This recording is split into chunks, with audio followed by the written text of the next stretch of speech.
We are back, everyone. It is the Nest, and what a round of football.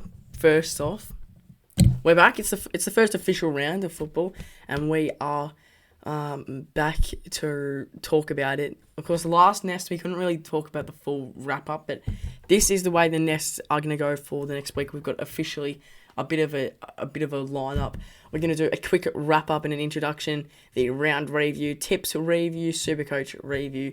We're going to talk about this Jack Scrimshaw, Hawthorn versus Carlton, and then we're going to talk about a bit more. But there's plenty more to be talked about. I want to start off with this. Okay, it's one of my favourite quotes of the week. It's by Blue Abroad. And we'll show you this video first, just because I'm pretty sure it's one of the greatest ever moments on Blue Abroad.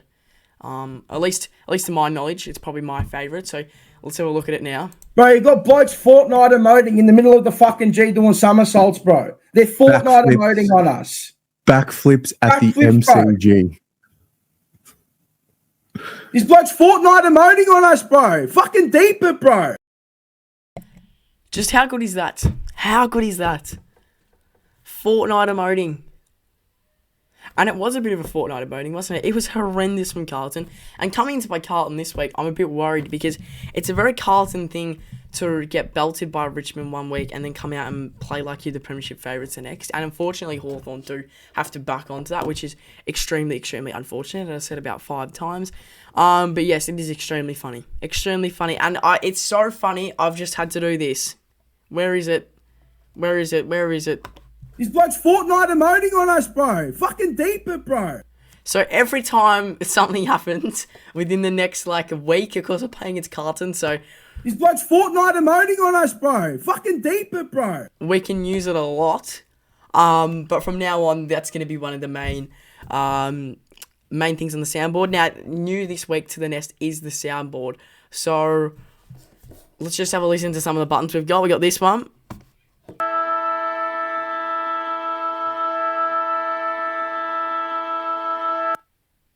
There we go. You've got the siren. That's what I'm talking about! How good's that one? This one, of course. Fortnite emoting on us, bro. Fucking deeper, bro. It's a good one. The old shock and the old no. Because when someone's lying, I'm not afraid to just give them the old and send them back. Great week of football all around. There was a few really shocking games and there was a few good games. Hawthorn got the win, which is the main thing. Richmond Carlton. Now, I was actually at that game and it was beautiful. Every bit of it was phenomenal. And just the crowd, the atmosphere was electric. It was awesome. Absolutely brilliant for a round one game. It's exactly what you want. Hawthorn, Essendon on the Friday night. I've already talked about this in my review. Probably don't need to talk too much more. Awesome game. Ortman's atmosphere. Ortman atmosphere. Awesome atmosphere. Awesome crowd. And just pure brilliance. Now, on the Saturday, Dockers versus Geelong. Now, the Dockers, they did not put up a fight, did they? They were pretty awful, pretty average. 78-point win for the Cats. The Cats did incredible, as the majority of the time they do. So, yeah, not great. Not great from the Dockers. And especially considering how hyped up they have been this season. Look, people are saying they had the best list in the comp. Is that the best list in the comp getting belted at the category? No, absolutely not. And that's a Freo faithful too. You are rubbish. Get out of here. Get out of here. Sydney versus Brisbane. Really good game, to be honest. Probably one of the more interesting games. Brisbane taking out the win. I tipped Brisbane, so I was pretty happy with that. You take that every day of the week. Al Neil having a horrendous game too. Nearly sold the Supercoach. We'll get into that later. Doggies versus North Melbourne. North Melbourne put up a bit of a fight. They made it a bit more interesting. I did tip North Melbourne, so look, a bit stiff from the Roos. Couldn't finish the game. Power got belted by Collingwood, which is just awesome. You love to see them getting belted, especially since they've just let Ken go on for another year. Like, why would they do that? Why wouldn't you just get rid of Ken full stop? It's been in the word now for a few Power fans. I know who was really not happy with it. I think it was Kane Corns was not happy with it at all. Crows, St Kilda. St Kilda are just rubbish again. They're rubbish. No surprise that they're rubbish too. Not needed there for the shock button, but Crom played really well. Now, another thing that I was a bit concerned with came out of Kane Corns' mouth this week. I know, crazy, is that Kane Corns said that the Crows could be there on grand final day. What are you talking about, Kane Corns? No, they cannot. Kane Corns is in the wrong. Send him back. Just absolutely not. Not true from Kane Corns. Just settle down. Ever since he's gone to Channel 7, I've been a bit worried for him. He's made some outlandish calls. Melbourne GWS, another good game. Bit of controversy. I tipped Melbourne, so they stitched me up. So I don't really feel bad for Melbourne fans at all. Also, having a horrendous attendance. No surprise there. They are Melbourne at the end of the day. West Coast, Gold Coast. Battle of the Coast. Battle of the Coastlines. Yeah, the West Coast were awful. And Harley Reid really proving why clubs shouldn't spend too much money on him. Because, yeah, pretty bad stuff. Supercoach this week. Pretty good. Now, shout out to Jack. He knows who he is. He got like 2,244. I think he was in the top 1% of scores in the whole of Supercoach. Again, if you're not on Supercoach, get on Supercoach. Sheasel, 106, you take it. Holmesy for a 125. Mwah, love it. Matt Roberts, 95. You take it every day of the week. Perryman, disappointed with only 62. Patton, disappointed with a 43 and a potential of getting dropped next week.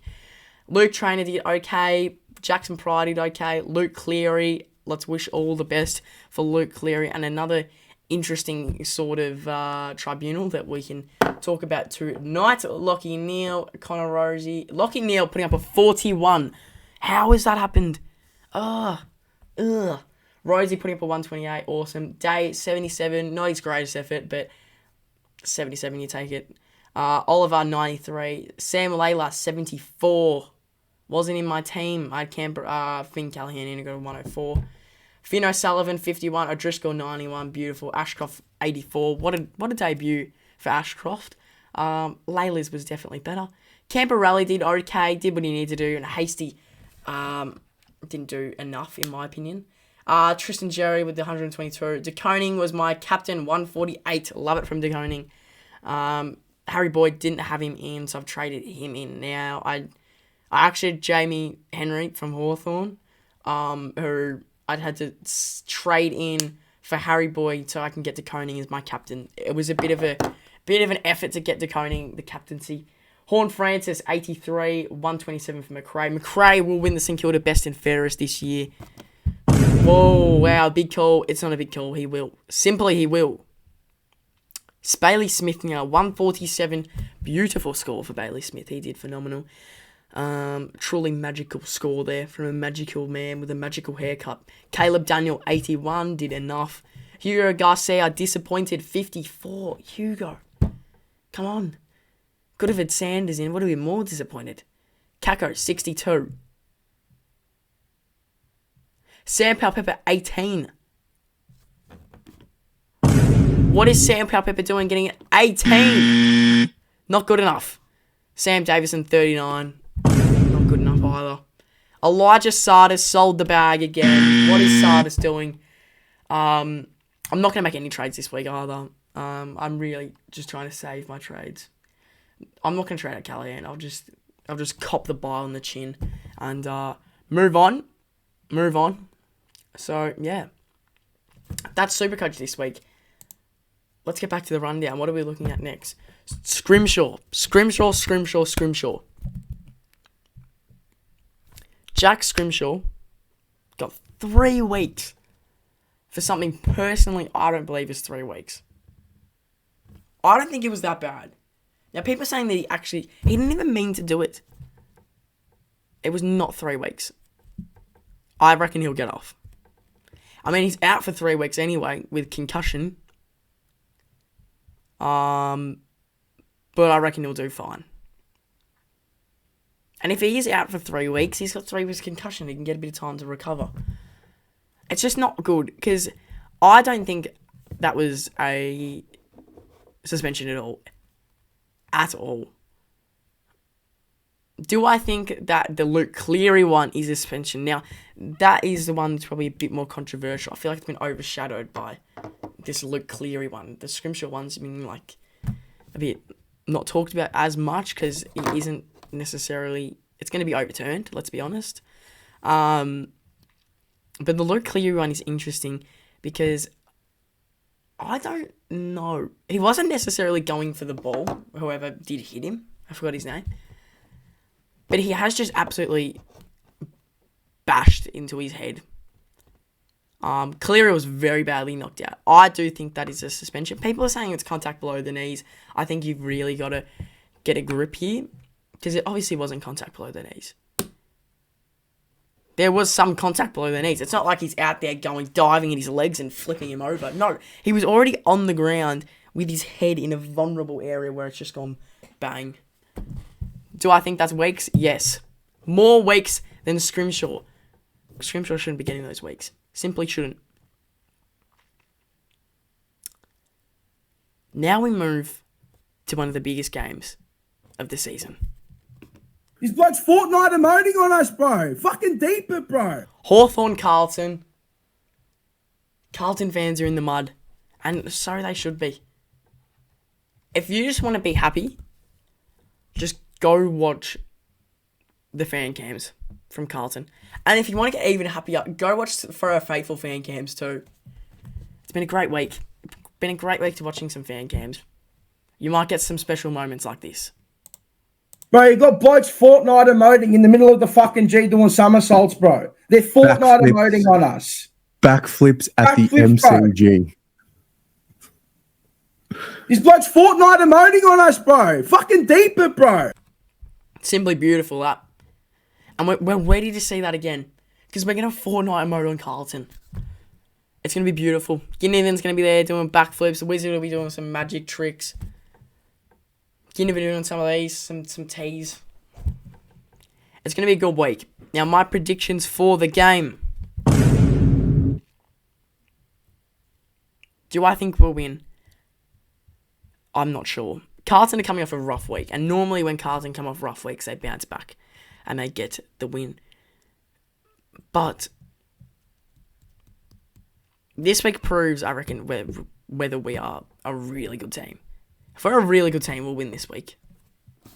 But if we don't win this week, I don't know. I'm happy to go through the next 6 weeks 3-3. I feel like that's a happiness sort of phase. And to get 2-0 up already is pretty cool. So winning this, it is important. But it's not as important, I think, as the game against Port Adelaide. Like, Carlton are an iffy team. Do I think they'll make finals?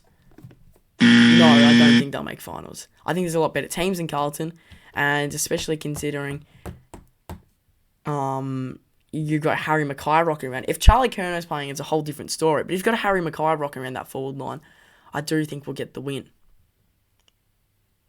But I'm not too sure. Will I tip Hawthorn? Final predictions right now. That's what I'm talking about! Of course we're going to win. Of course we're going to win. We are going to beat the Blues. We will beat the Blues. I don't know if it'll be comfortable, but we will beat them. We're a better team. If Curno's playing, it might be a different story. But without Curno playing currently, and currently in Carlton's final stage, we beat them. That's going to be the nest for today, everyone. Thank you all for watching. That's what I'm talking about. I hope you all enjoyed the nest. And we will see you all next week. That's what I'm talking about! That's what I'm talking about.